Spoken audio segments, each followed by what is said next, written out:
It is June, which means we are getting to the point where a new release of Gren is making its way out to everyone. Not entirely sure when, but it will be in June at some point.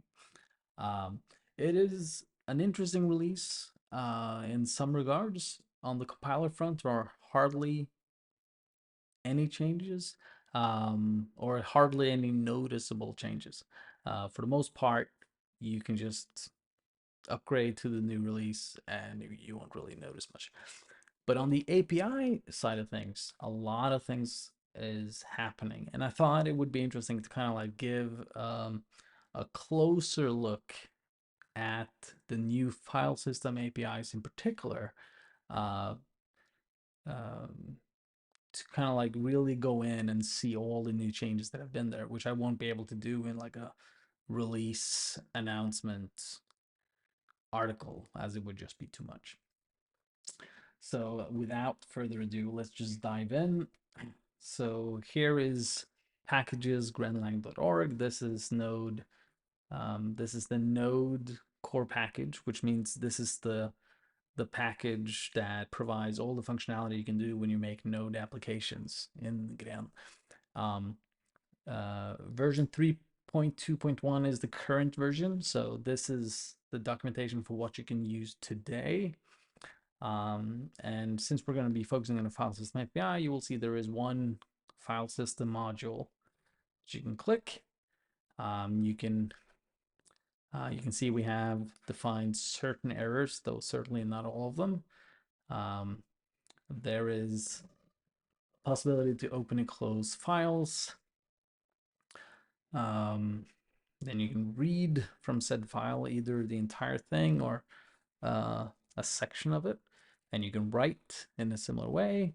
You can remove directories or files. You can make directories or files. You can list the contents of a directory, and then you have a couple of functions for working with paths. And that's all you can do at the moment.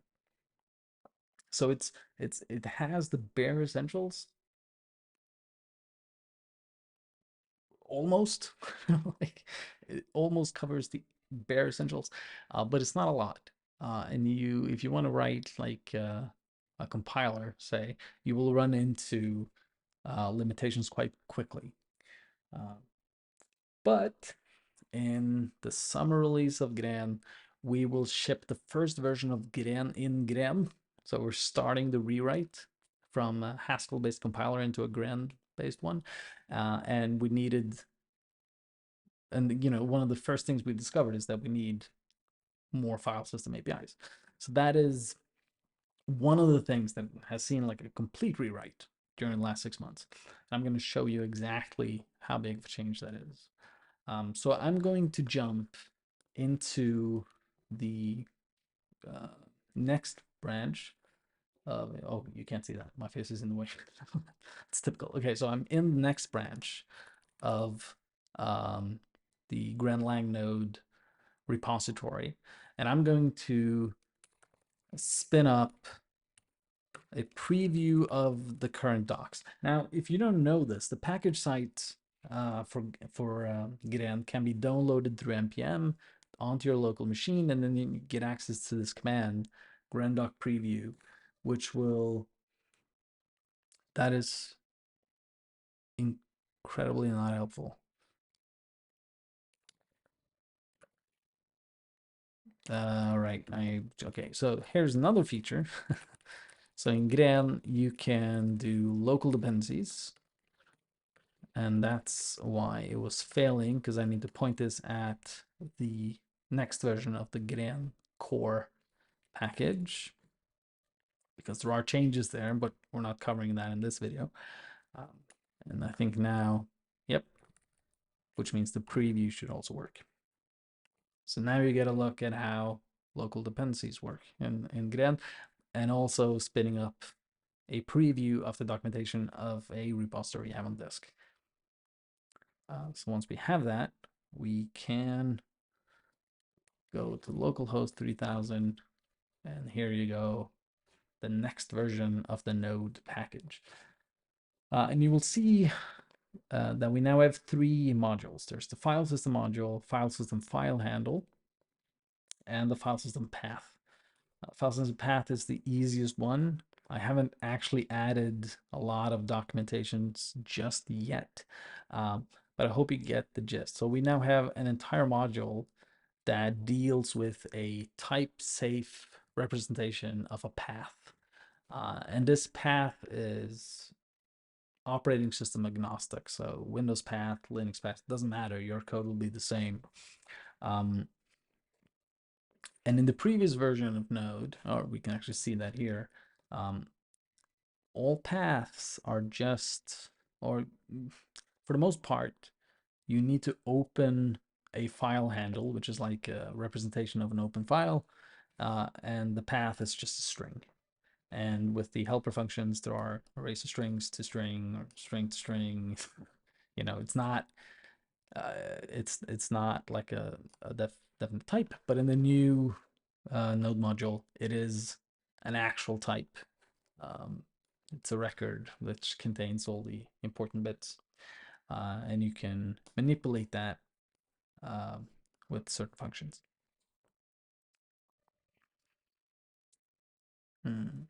So yeah, file system path is now a thing, and the file system module consumes paths.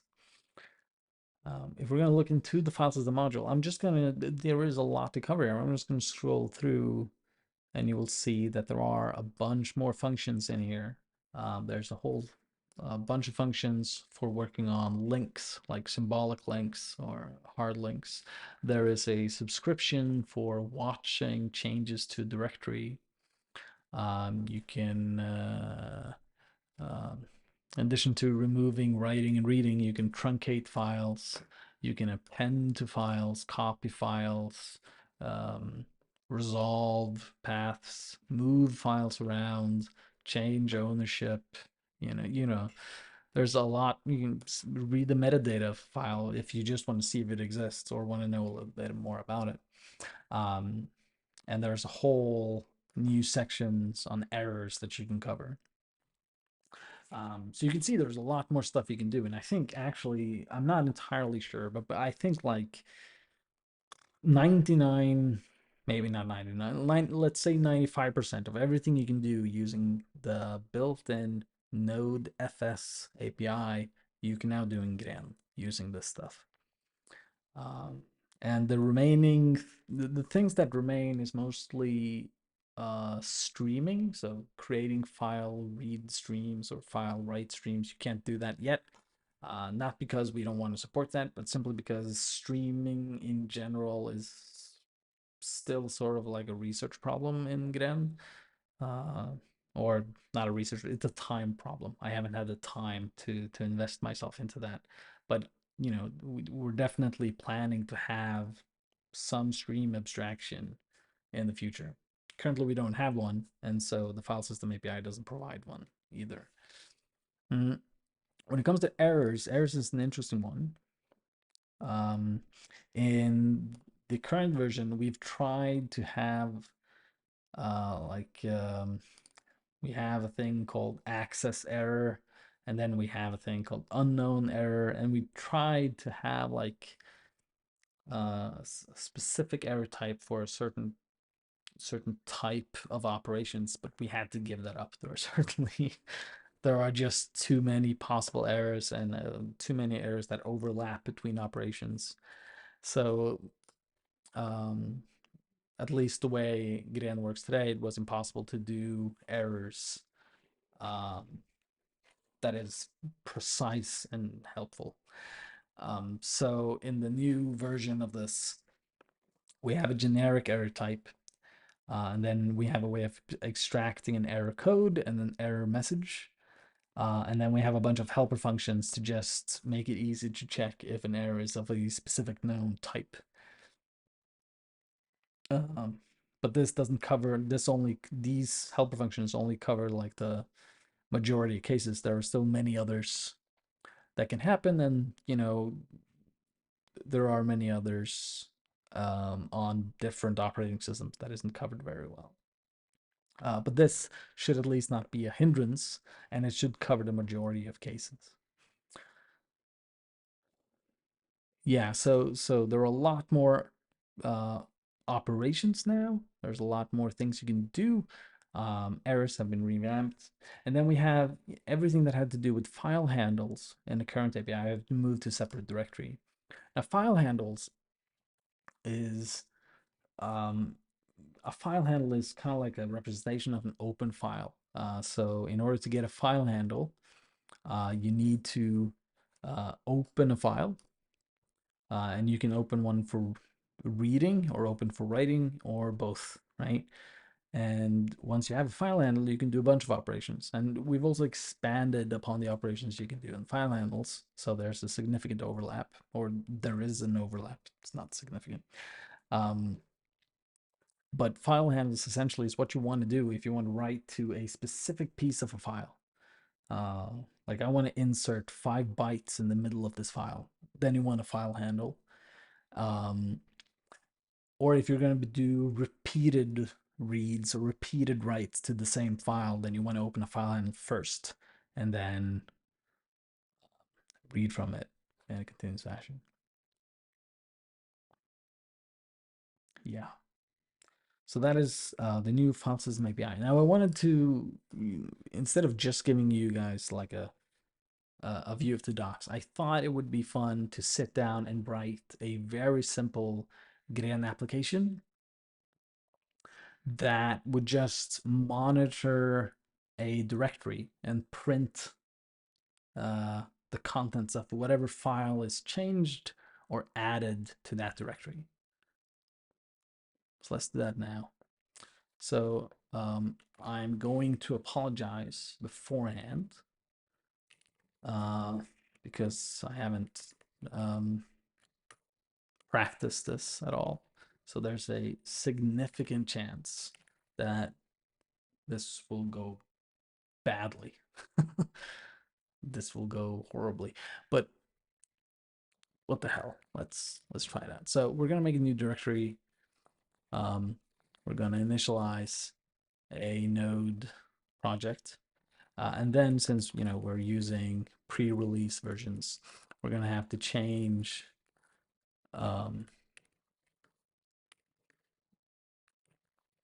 the dependencies we're working on to point to my local copy of them. We're just gonna see if this, right? Then node itself have defined local dependencies, which means we can't use it, which is a strange limitations, but it is one, right? So now the project sort of compiles, which means we can now add our own code to it. So we're going to create a module, calling it main, exposing the main function, not being very original. I'm going to import a bunch of stuff that I know we're going to need. That should cover it. I'm going to switch over to Elm syntax highlighting because we're close enough to Elm still. Are we still compiling? We are, yeah. So we're not compiling, but it does work. All right, so I closed the preview. And now that is horrible. All right, let's try to do this. Let's try to play. Can I? This is not gonna work. Well, let's try. Let's see how far we can go. So we are going to create a main function. That main function is going to define a node program, which has a model and a message. Node define program.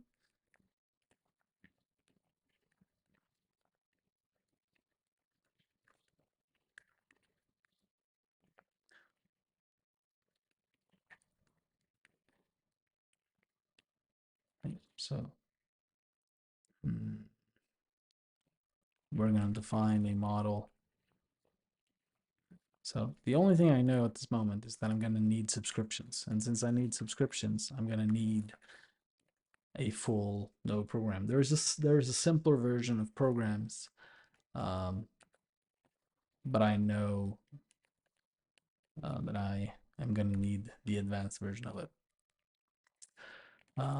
Init takes in an environment, returns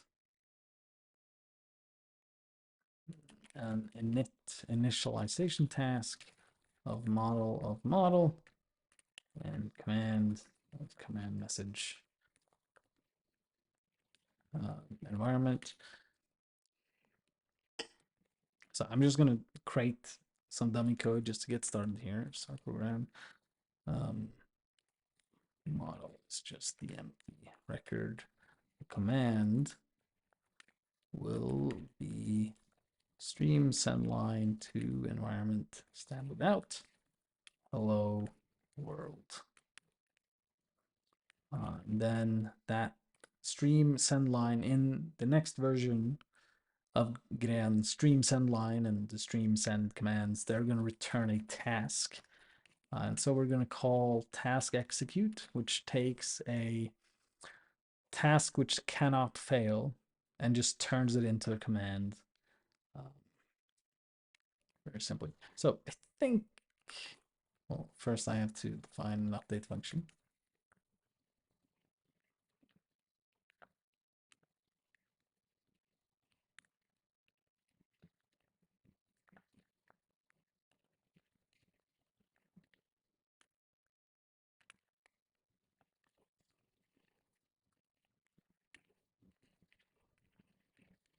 There we go. Dummy code. Let's see if this compiles. It does not because there's a missing import. And I have a type. Oh, yes. There we go. And if I execute that program, it says hello world. So now we got, now we got the boring parts set up. So we are now going to watch a directory. So in order to watch a directory, we have this watch permission.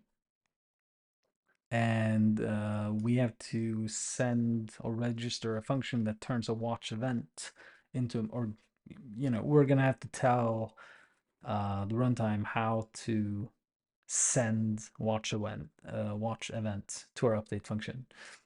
And then, of course, we need a path that we can listen to. So first we need the file system module.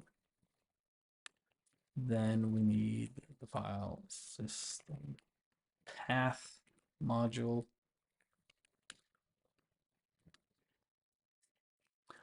And so when starting the program, we are going to need to have a permission for the file system API.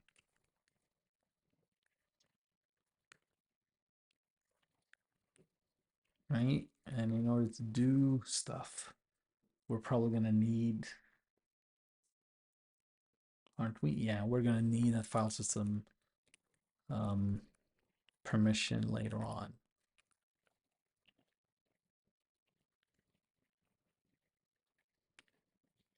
Mm-hmm.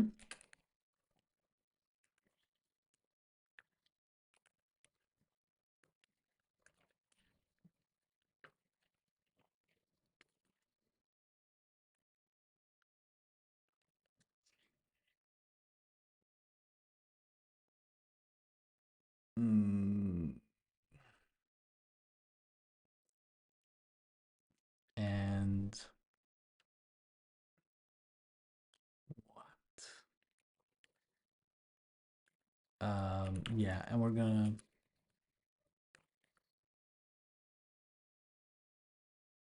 store it in the model.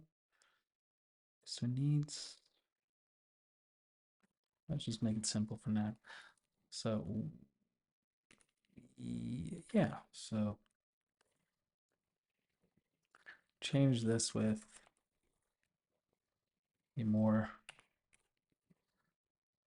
descriptive message.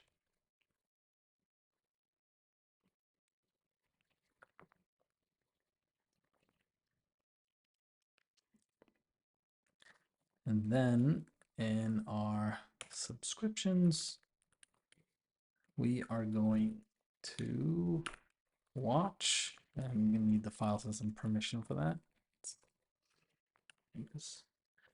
And we're going to watch from POSIX string, current module, empty string, just means current path. It's probably a horrible way of demoing it. Let's give it there. Much better. And we're going to need a message.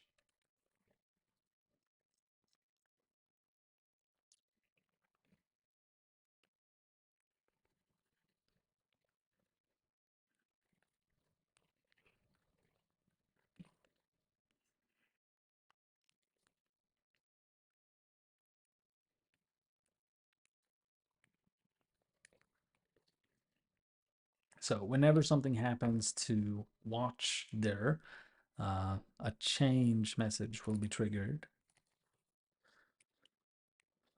So if message is change, and the watch event can be one of two things. Either, something can have been changed, and change in this particular instance means that the contents of a file has changed, or it can be moved. Now, moved is very generic. Moved just means that it can either have been removed or it can have been added or renamed. You don't know. So in the case of a rename,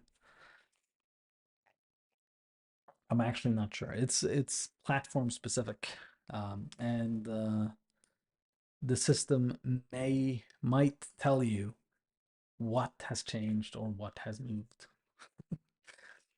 And I think like for the major platforms, Windows, Linux, and Mac, you will have a path here. But for all the platforms that Node.js supports, that is no guarantee.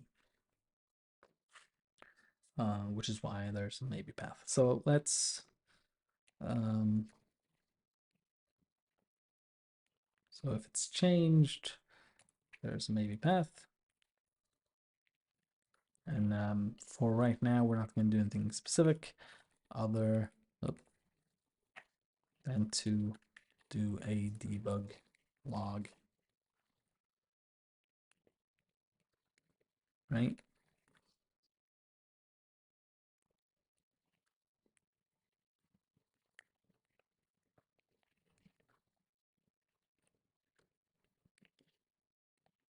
Yeah, and we can essentially just copy this and we'll see what happens.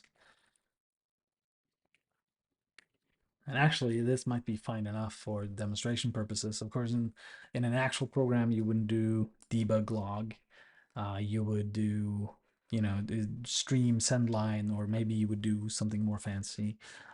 Actually, in fact, we might actually end up reading a path if we have one. All right, let's just see if this even compiles. It does. Strange. I'm going to make watch their directory, and let's spin up our app. Watching for changes. We're going to add a file. Right, file is added, and you can see a file was moved. So we have a file name test, and you will see that the path is relative to the directory you're watching. So you have to know that in order to figure out what it actually is. And if I edit this file, hello, there we go. And now it's changed, right? If I move it, let's see what happens.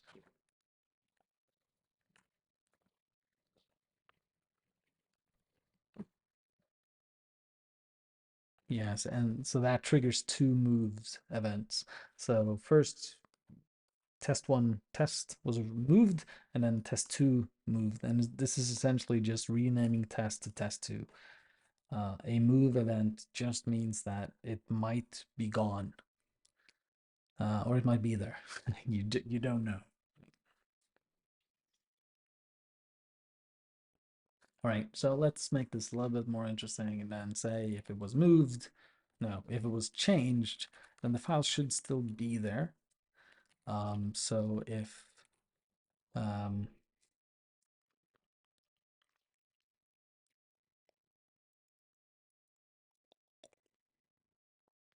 so if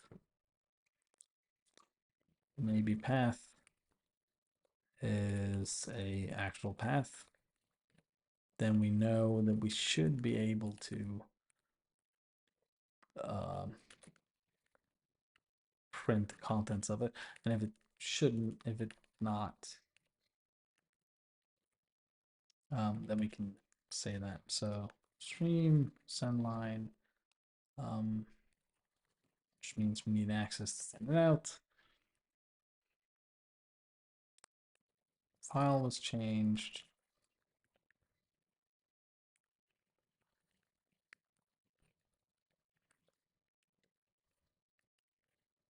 Right.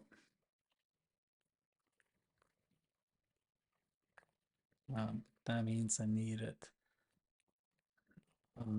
Need access to send it out in my model, which is a stream. Oh, so that the there we go.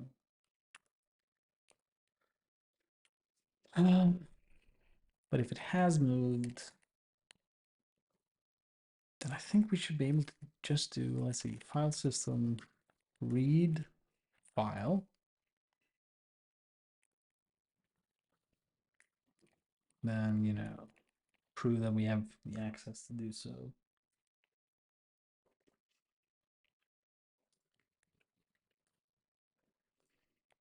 That takes in a path. We are going to prepend. So let's do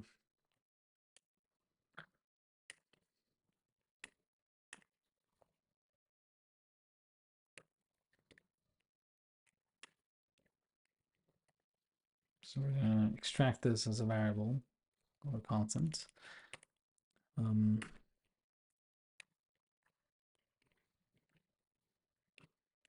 So watch path thing. I'm gonna add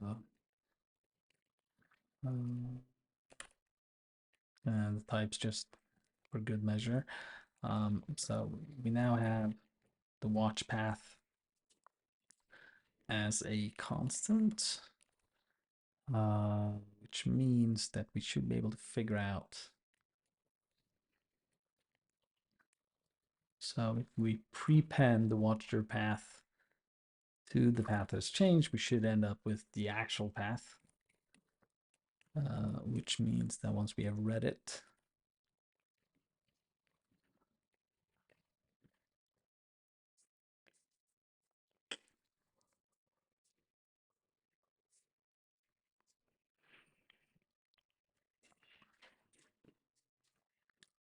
so if we manage to read it, we should have the contents, which we can then send directly out to standard out. And if that failed for some reason, we can simply write that.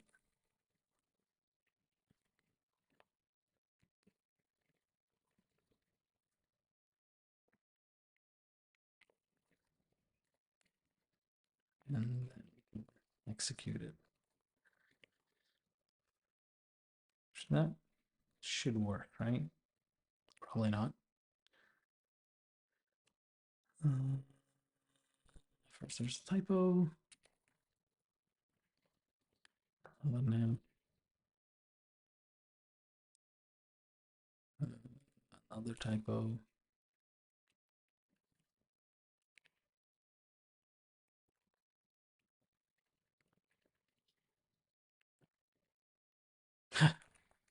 Surprise. All right, so now it's watching for changes. We can jump in S2. Um,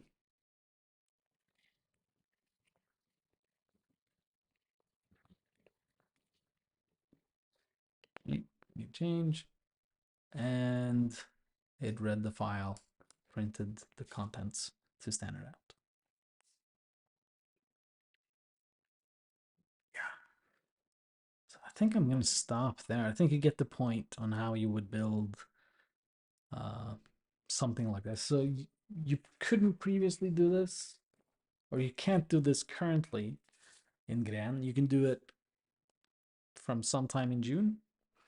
And you know, when you have stuff like this, you can build like a tool that monitors a specific file, and when that changes, it spins up. Like you can make build tools and analyzers and stuff like this, which is very exciting.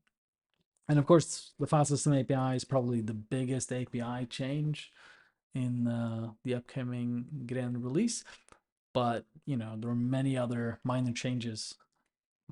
There are many other changes in the core APIs coming as well, which I think will be good. Mostly quality of life improvements, um, but there are additions as well that makes Gren altogether a better language for developing. So yeah, I think I'm gonna stop there. If you followed me so far, thanks, and stay tuned. There will be more Gren news coming out as we get closer to release. Yeah, so thank you all for watching.